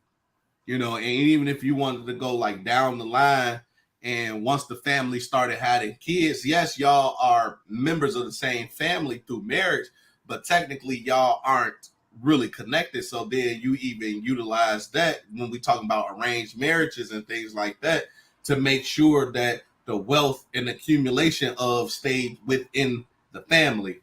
And I know that because here in America, we value things, that's when diamonds and stuff like that became more important because they marketed to us to believe this is a tool to let you know how much you love your wife. But ultimately, this thing was all about how do we build wealth? How do we bring what we both have and put it together? So for me, I'm trying to marry so that I could build wealth, but that's not to say that I'm not trying to love the person that I'm with, because I would love to be family oriented within that, but I want us to be rich together though. I want us to gain together so we can get the benefits of what being married means, Okay, can I ask a question though? And I'm gonna take this just to the next level.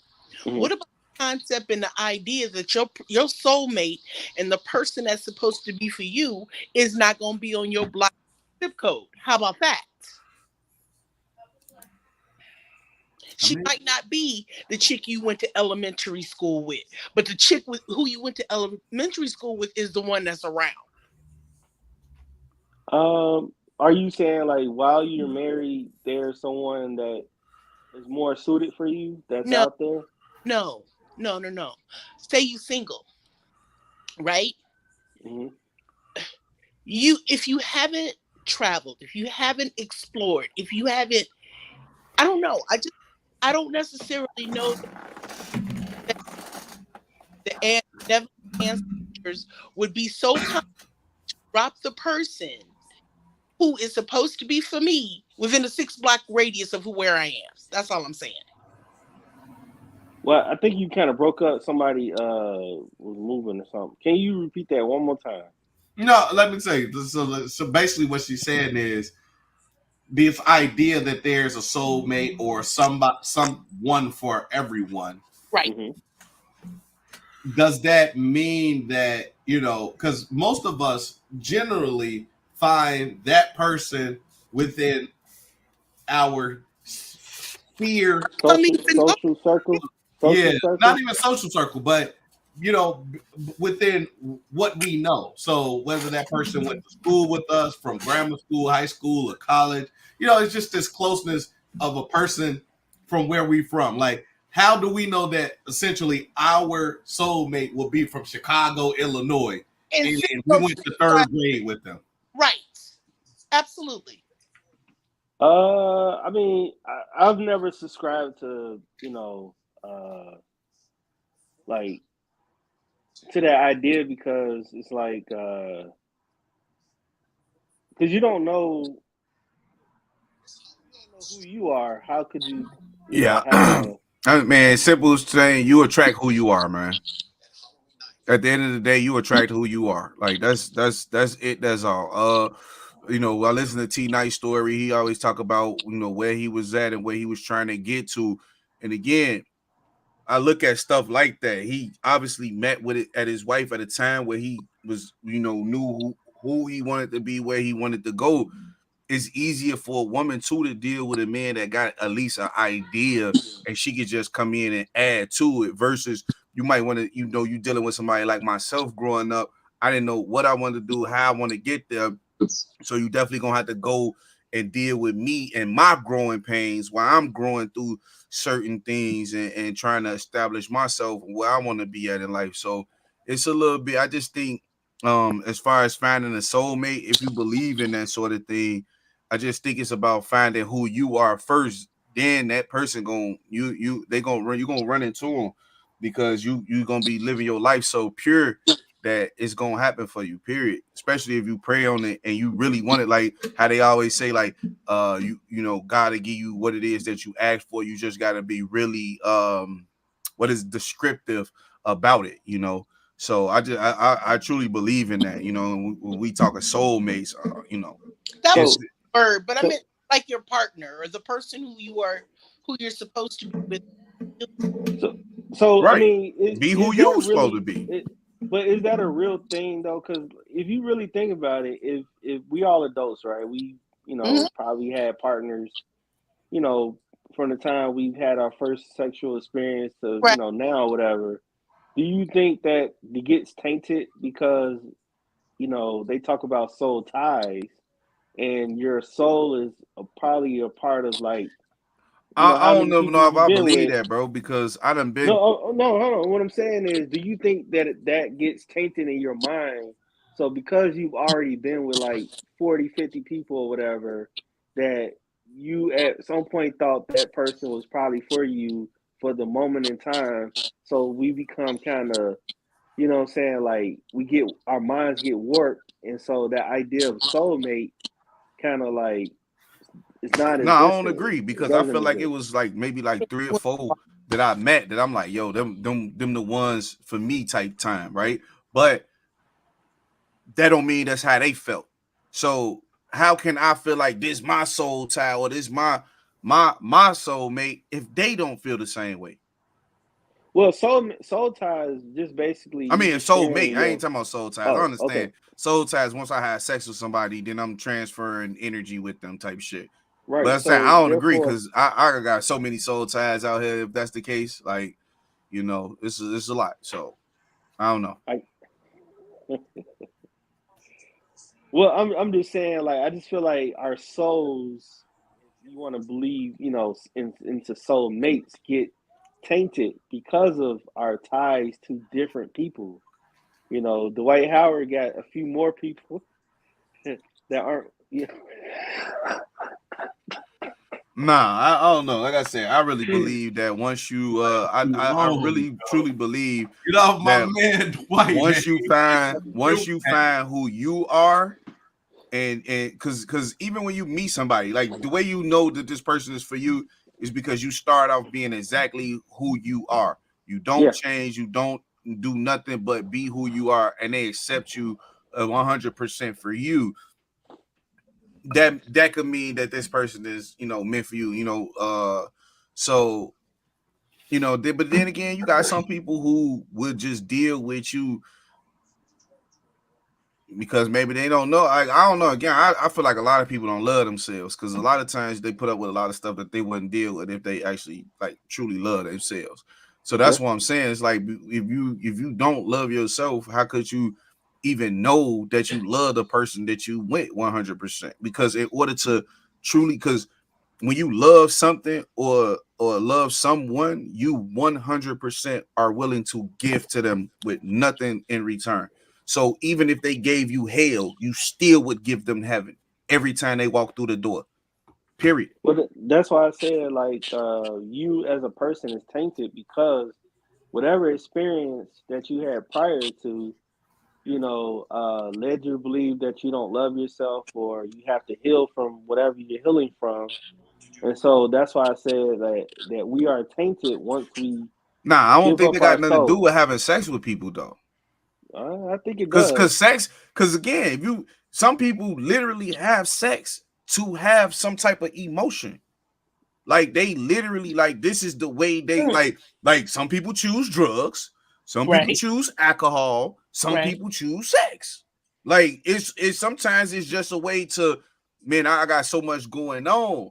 And again, I don't like just because you can still be screwed up in your head and have sex with a lot of people, and you look at it like I'm doing this. Like again, when I talk about what you call it, I just didn't value myself like that. I grew up, I ain't really get no healthy, positive reinforcements. I wasn't told that I could be, president of the United States growing up and things like that. So a lot of people I dealt with probably.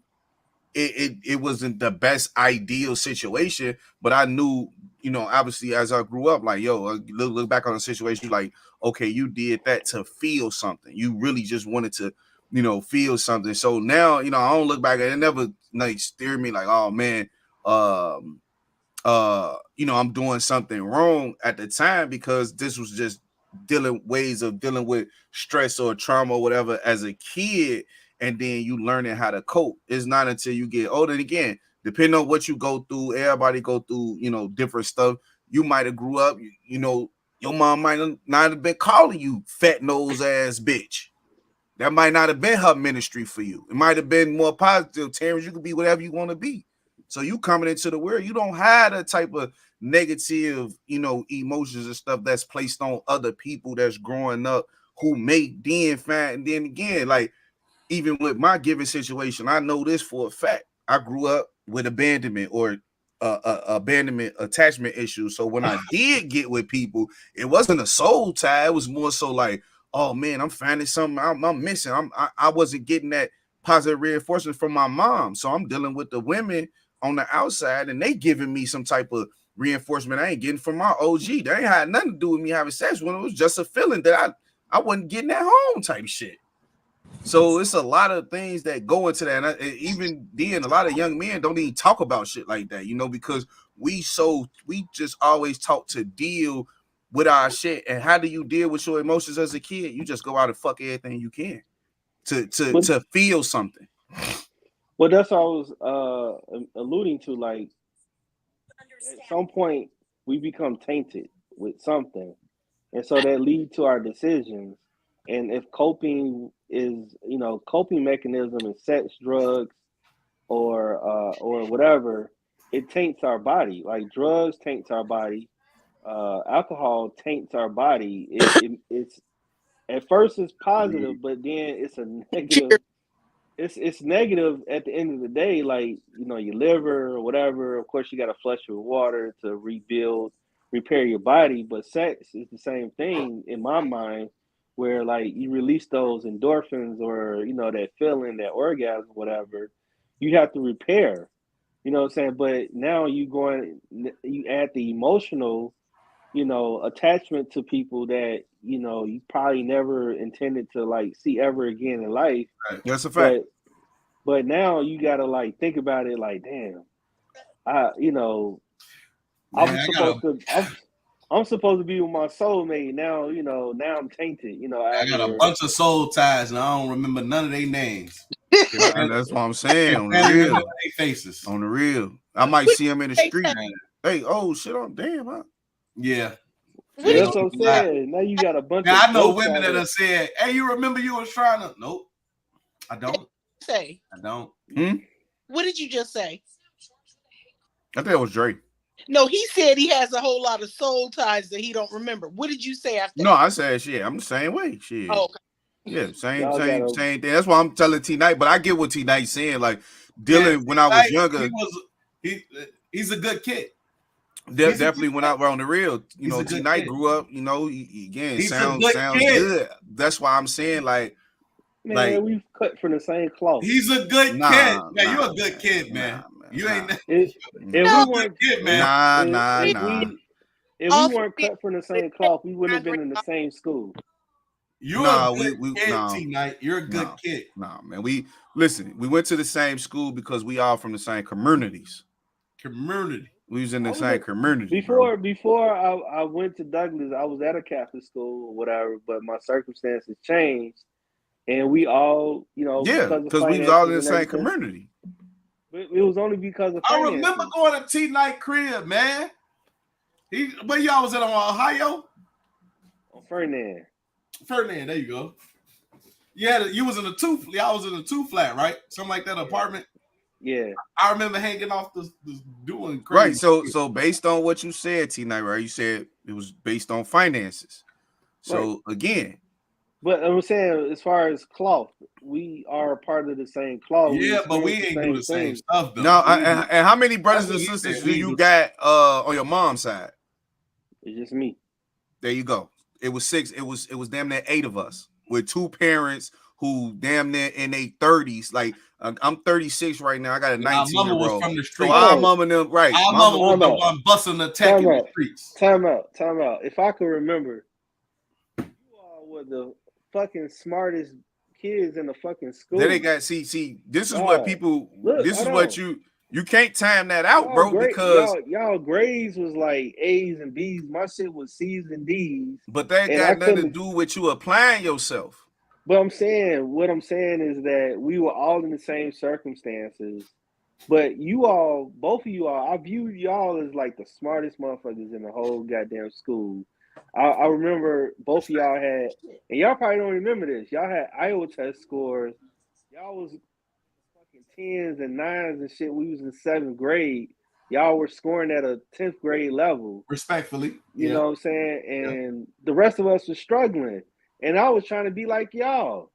Whatever y'all did, whatever circumstances that y'all were going through, y'all didn't show that shit. So in my mind, I'm like, well, they may not, you know what I'm saying? Like, I don't know what they're going through. And that's why I tell people all the time. That's why I be so open with my story and sharing, because them was some of the most terrible moments of my life. I can't speak for twin boy shit, but I never cared about being in no smart classes. In fact, when they put me in them bitches, I said, take me out. I actually got kicked out. I ain't want to be in none of them classes. I ain't want to do none of that shit. Because I'm just saying again, when you dealing, we going home, and it was terrible. So when you say, because all of us can be from the same communities and things like that, we all could deal with different things. I'm just saying, when I say it was different, meaning like even when you go home, it's just you and your OG. It was 6 of us. We never had time. There wasn't nobody who was really like. I went home to cook for everybody. It never was really somebody, because and I'm saying this because as a parent, a young parent, me having my kids like on my own, raising my kids, and then being there, I'm like, damn, I could understand now what my parents was going through, because you cannot physically give enough energy to 3 different kids, and it's you by yourself. So that's kind of like what we was dealing with. Then even growing up, we didn't, it was things about our family that they was keeping a secret that we didn't know that was going on with the family. It was, me and my brother wasn't raised by our mom. We came to the West Side, and guys was whooping our ass every day. We was getting chased home every day. Like when you look at it, like y'all was smart. We was looking at it like, damn, they whooping our ass because we smart though. Like, so, everybody got different circumstances that they go through and they got to deal with. And that's why I say it's like what it sounds like, again, because you had the nurturing, you were able to progress and grow faster than what it took. Again, me and then, you and Dre also staying in school and furthering y'all education. That helps as well, because as you go through, further education, you continue to learn, which, I just continue to learn in a different way. But that's why I say I agree with everything you're saying. That's why I'm like, when we talk to you, definitely you could tell that you and your wife came together at a magical moment. And it happens like that for a lot of people. So I do believe that it's possible. It's just that when it comes to the whole idea of marriage, is like, yeah, you get married, like Dre said, it's either for love or it's for business. And I think it's a business decision in some cases. Like, man, we need to save on these taxes. Let's get married so we can start a business and save on taxes. Let's get married. Well, I was just gonna add, frankly, girl, I'm tired of this foolishness. Yeah. Mm-hmm. Do you know how many people got married to that damn song? Hey, that was one of them ones. And they were probably all black. Man, all black. All black. Yep. He ain't lying. That was every marriage and wedding in the 90s. Facts. Man. That and R. Kelly. Which one? Down Low. Marry me. Marry me. That one. Yep. That one. Yep. Yeah, that one. Oh, really? Yep. Well, here's something that I don't think people advice that, married people give. I feel like if you know someone that's getting married, I think as a couple, you should go to these weddings because it'll remind you. It'll like give you that jolt of why you got married, and like it kind of like refreshes your body. Like, damn, I remember the day we got married. You know what I'm saying? And you go through that reminiscent stage. No, that's a fact. Yeah, but isn't it like also that. about the endorphins and something that it makes everybody feel? And that's why there's so many people that fuck at weddings and wedding receptions. Because it gives you that warm and fuzzy. Freaky as hell, that's all. They give you that warm and fuzzy feeling. Yeah, I mean, I don't know. Like, oh. I mean, it's probably the same thing when people see babies, they get that baby fever. The same thing, yes. Yep. So it's probably that because I like going to weddings. Me and my wife, when we go, it makes us feel, and then especially when we can enjoy like an open bar, we get toe up. Boy, going there. You know what I'm saying? Because for my wedding, I don't even remember nothing. I don't remember nothing about my wedding day except being nervous, crying, and you know what I'm saying, like all the emotions and stuff. I don't remember eating. I don't remember drinking, and it was just like a fast blur. And having to shake everybody's hand. I remember the dance, whatever. But when I go to other people's wedding, I'm cutting up. I'm dancing. You know what I'm saying? I'm wilding out, at the wedding. And we both do the same thing because win prizes and stuff. Hell yeah. But I mean, I think marriage is a good thing. I don't think it's, and then legally you know what I'm saying? Like, you don't want to be alone, when you get 70, 80 years old and, you know what I'm saying? Like, I think everybody has to have a companion. No, nobody want to be alone. You know what I'm saying? Like, whatever the way. That's our very human nature is to be together. Right. Right. Yeah. And so, like, what makes us human. And that's what the other reason why I don't believe in soul ties, because your soul, you get 70 years old, your soul may die 40 years ago. Then what? Died 10 years ago, and you missed your boat.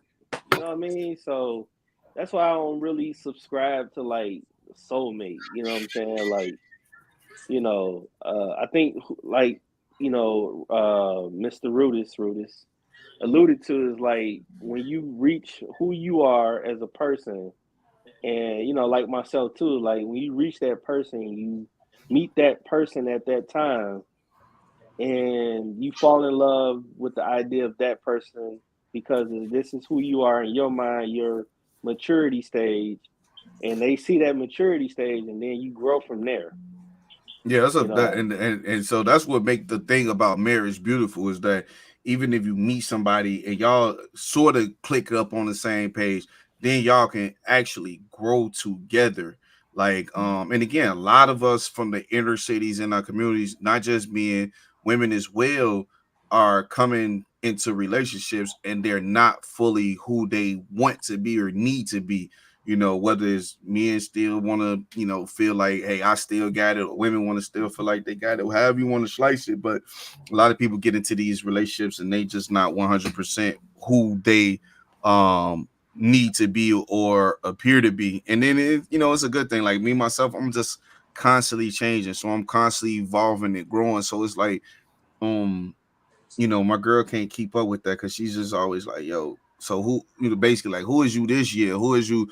Because I'm a big believer, especially while we here sharing and occupying this space, I don't like staying the same. So I'm always switching like my alter egos or the person that I am, but it also keeps it good for her because one thing that women hate is, a person that that love on them too much. Like you gotta give them some space, but at the same time, they don't want to get too comfortable where they feel like, yeah, I know this man like the back of my hand. He finna come in, he finna ask for a beer, he finna ask for this, and I gotta, some of them hate that too. So you be a little crazy, you keep the fire running, so to speak. But stuff like you saying, going to weddings and being around other married people obviously helps as well. It truly does. Like when you get married, all your friends become married.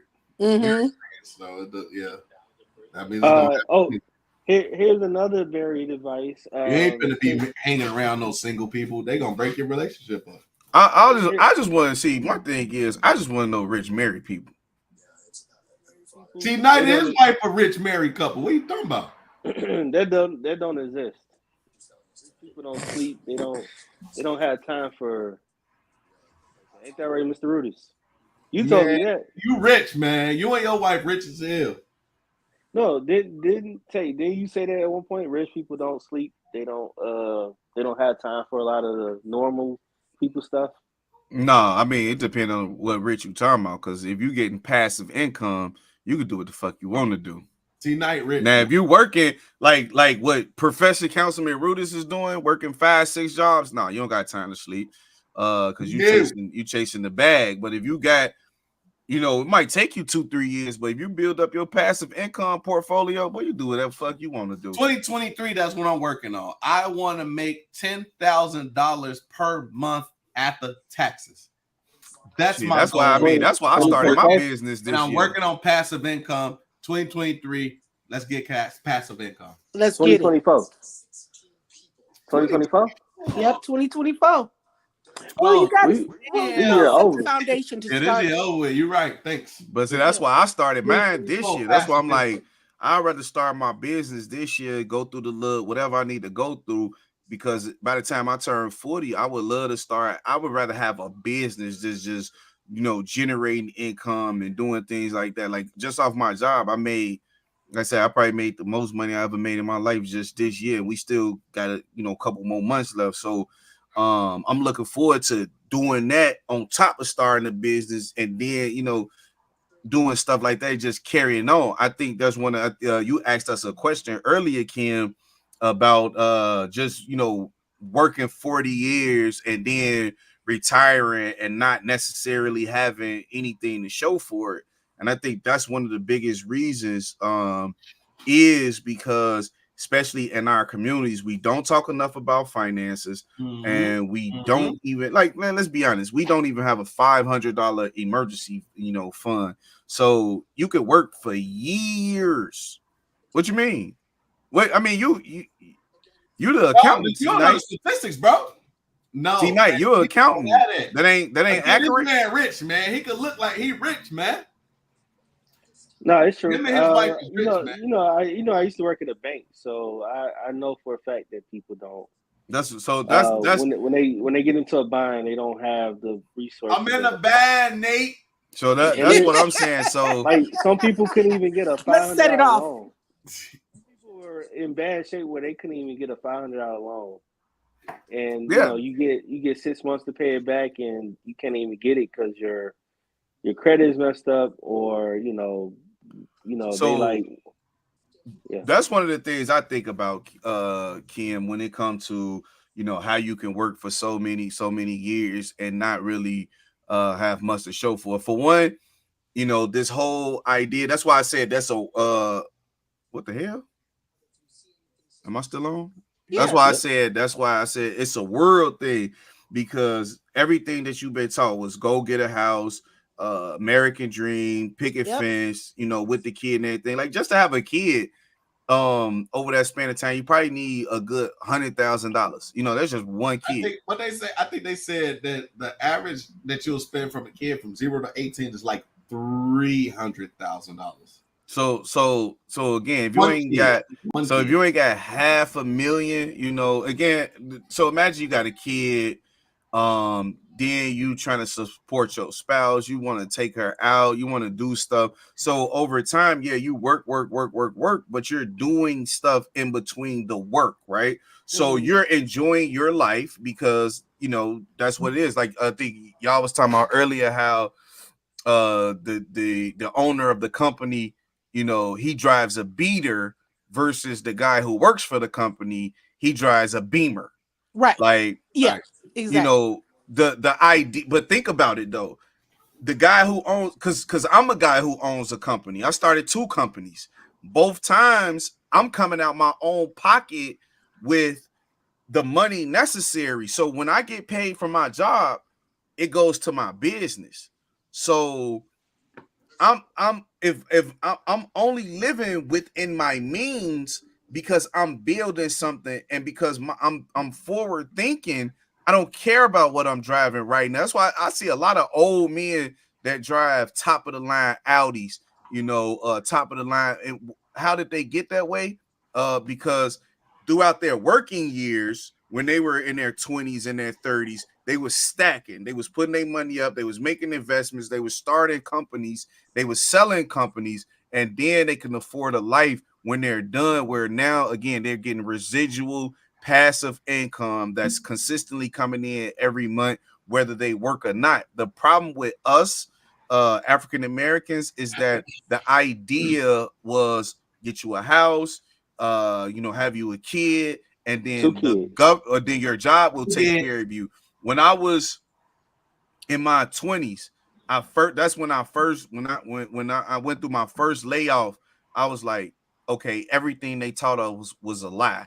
Like there's no way that you gonna tell, like, if you just open your eyes and you see it for what it is, the economy collapsed. All the old people had to go back to work at Walmart. See a lot of older people that's Walmart greeters. How is that possible?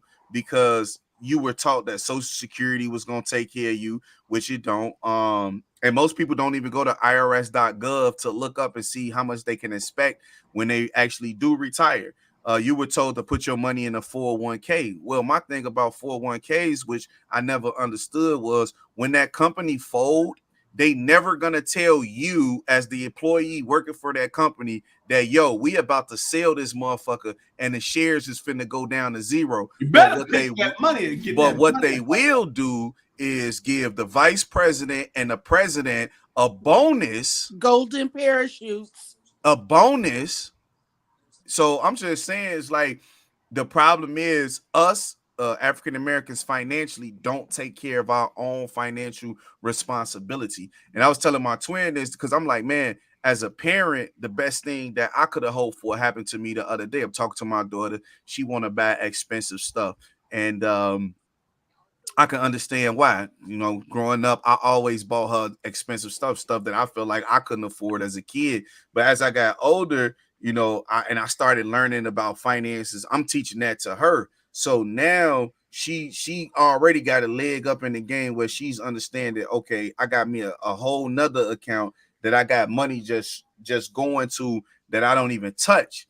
So to me, that's the best thing, because I'm like, okay, for my bloodline, that's all I could care about. So now that I pass this knowledge on the finances to her, she can pass it on. And what'll happen is my bloodline continuously learn. At some point, we become millionaires or we stop the bleeding just because of the little financial information that was passed down to my kids. And as I continue to learn and grow and they see it working for me, now it become, hold on. So in my lifetime, and hopefully by my kids 25, 26, 27, they can own businesses and they can understand how money and things work and investing, so that's the reason why, if you want to be technical, Kim, because if a person would have took $1,000 in 2001 and invested it into Netflix when it was new, they would have $300,000 right now. But we don't come from a long line of investors. Right now, shit, I take damn near 40% of my paycheck and I invest it. Whereas before I would, spend it and buy the stuff. I still buy stuff I want, but it's not a necessity. It's more like, I'd rather just put it over here because, again, I'm pushing to 40. It's like, yo, by 40, this is how I want to live my life. A lot of people don't think that far. They just get up, they go to work, and I include myself because when I worked like at the same company for 9-10 years straight. I turned around, I'm like, damn, I just gave up half a decade of my life. I didn't do nothing though. I didn't go up. I didn't prosper. I didn't make more money. I didn't do nothing. I just was there. So now I'm at a twilight where I'm like, you know what? I'm not staying with the same company. I'm gonna give you about 3 years, but I must continuously be going up, not only in pay, but in what I'm learning and also what I'm doing, so that I can hit what I'm trying to get to. And that comes with just knowing yourself and even setting goals. A lot of times we don't even set goals for our jobs. We just go in there and we happy to have a job, happy to make money, and happy to spend it. Tay, do you invest with like a Merrill Lynch, or are you with like these app investments like Acorn and name some other ones? So I invest with Stash because I like having a portfolio of ETFs. I got Robinhood because that's what I meant. Robinhood. I got like single stocks, Coinbase because I invest in cryptos. So Dre, I know he has like Merrill Lynch and all that stuff. I use Fidelity. I use Fidelity though. I got Fidelity. Schwab. We use them. I got Fidelity and Robinhood. Okay. Yeah, so I think that's just one of the main things. I think even now, earlier this year, I kept telling everybody, I said, man, buy stocks. Stocks was at a record low. Like when I think of buying stocks, because I think of buying, like I said, I tell Dre every time I buy stocks and stuff, I look at the price of shoes. The most I've paid for a pair of shoes is $500. So when I buy stocks now, I'm like, shit, if I can buy a $500 pair of shoes, I can afford to spend $500 on a stock. Like it's nothing. So that's what I'll typically do. I'll buy those stocks now instead of buying a pair of shoes and shit. So are y'all is there not to be random, but is there a Bulls game on right now? Yep. Yeah. Bulls play tonight? Yeah. Yeah. And I was thinking that y'all were missing it, but do y'all have it on TV too, or what do y'all doing? But you know what? You just made the greatest segue to go ahead and end this live. We've been on for 2 hours anyway. I feel like that's always the mark. T Knight was supposed to have been off at 8 o'clock to clean up so he could go to Memphis next week. But you know what? No, New Orleans. So New Orleans. Yeah, he got that jersey on, the real. Yeah, go to Cafe Du Monde, and there's a place down the street from Cafe Du Monde. I forgot the name of it, but I think they're known for their crawfish. Oh. What's the best place to get beignets? Cafe Du Monde. Okay, Cafe Du Monde. Well, but that's what I've been told. I ain't gonna lie. One of the things that I've always wanted to do was go to Mardi Gras. I've been in college my whole life and ain't been to Mardi Gras or spring break. So you're not missing anything. You're not missing anything at this point. It's nasty. It's a whole lot of pissing. Well, I mean, I think at this age, you might be a little not impressed. Maybe 10 to 15 years ago, you might have liked it. It's experience. Life is nothing but a series of moments, and then you die. You probably would have a moment. Well, I would say by us being mature, we'll probably benefit more from Essence Fest. Right. Now that you would love. Essence Fest. I've never been, but I want to go. I ain't mad at that. I want to do some fests though in my lifetime. I think that our swag and where we are as adults, Essence Fest is what's we don't even use swag no more. So yeah. Why can't I? Then the no way that we swag. Well, I'm swag so mean. Follow my YouTube shit. So I just feel like let's just say that Essence Fest would be more appropriate for us. Okay, all right, that's more age appropriate for us. Yes, right. All right. And I'm gonna be honest with you. If we want to go, we should probably start looking into housing now. Yeah, we could do a podcast out there.